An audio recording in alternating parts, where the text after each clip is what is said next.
Candidate আছে হাজার হাজার কোটি টাকার মালিক। আমরা তো আমি ছোটখাটো ব্যবসা এই করতে আমি হাজার হাজার কোটি টাকার মালিক না। বিসিএস সহ বিভিন্ন চাকরির পরীক্ষায় প্রশ্ন ফাঁসের ঘটনায় বিতর্কের মুখে পড়েছে সরকারি কর্ম কমিশন। এরই মধ্যে সাংবিধানিক প্রতিষ্ঠানটির 2 জন উপপরিচালক সহ বেশ কয়েকজন সাবেক বর্তমান কর্মকর্তাকে গ্রেফতার করেছে সিআইডি।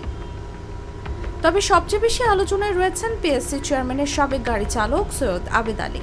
প্রশ্ন ফাঁসের ঘটনা সামনে আসার পর থেকে আলোচনায় তার অঢেল সম্পদ, উপজেলা চেয়ারম্যান পদে নির্বাচন সহ বিভিন্ন বিষয়। কোনো গরিব দুঃখী মানুষের মুখে হাসি ফুটে যদি একটু আল্লাহর প্রিয় বান্দা হতে পারি আলহামদুলিল্লাহ, সেটা আমিও আনন্দ বোধ করি আর কি।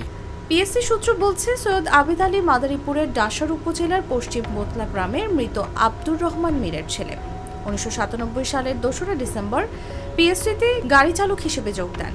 2014 সালের এপ্রিলে সহকারী মেইনটেনেন্স ইঞ্জিনিয়ার পদে লিখিত পরীক্ষায় প্রশ্ন ফাঁসের অভিযোগে তার বিরুদ্ধে বিভাগীয় মামলা হয়। সে অভিযোগ প্রমাণিত হওয়ায় তাকে চাকরিচ্যুত করা হয়। সে সময় আবেদ আলীর বিরুদ্ধে তদন্ত করে পিএসসি। তদন্ত শেষে তাকে চাকরিচ্যুত করার সুপারিশ সহ প্রতিবেদন দেয় কমিটি। সে প্রতিবেদনের তথ্য অনুযায়ী তথ্য ও যোগাযোগ প্রযুক্তি মন্ত্রণালয়ের অধীনে সহকারী মেইনটেনেন্স ইঞ্জিনিয়ার পদের লিখিত পরীক্ষা অনুষ্ঠিত হয় 2014 সালের 22 এপ্রিল। ওই পরীক্ষায় একজন পরীক্ষার্থীকে উত্তর সহ প্রশ্নপত্র সরবরাহ করেন। তখন হাতে নাতে ধরা হয় তাকে। প্রতিবেদনে বলা হয়, তদন্তে সৈয়দ আবেদ আলীর বিরুদ্ধে প্রশ্ন ফাঁস সহ বিভিন্ন অনিয়মে সক্রিয়ভাবে জড়িত থাকার তথ্য প্রমাণ মিলেছে। অপরাধ বিবেচনায় তাকে চাকরি থেকে স্থায়ীভাবে বরখাস্ত করা যেতে পারে। পাশাপাশি আবেদ আলীর বিরুদ্ধে বহু বেআইনি কর্মে জড়িত থাকার অভিযোগ রয়েছে।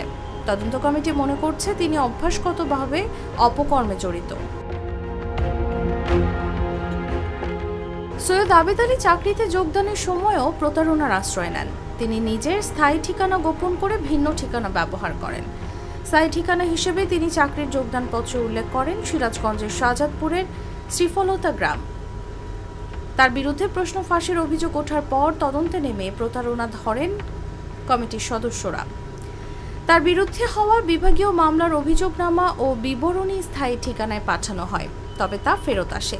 সাময়িক বরখাস্তের আদেশটিও ফেরত আসে। সিরাজগঞ্জ জেলা প্রশাসন থেকে পিএসসিকে জানানো হয় আবেদ আলীর দেওয়া ঠিকানা সঠিক নয়। এ নামে তার বংশের কেউ সিরাজগঞ্জে নেই। অর্থাৎ সৈয়দ আবেদ আলী চাকরি নেওয়ার সময় ভুয়া ঠিকানা ব্যবহার করেন। এ ঘটনায়ও তার বিরুদ্ধে আরেকটি বিভাগীয় মামলা হয়। তবে এই মামলায় তিনি স্থায়ী বরখাস্ত হওয়ার পরের মামলাটি তদন্ত আর এগোয়নি।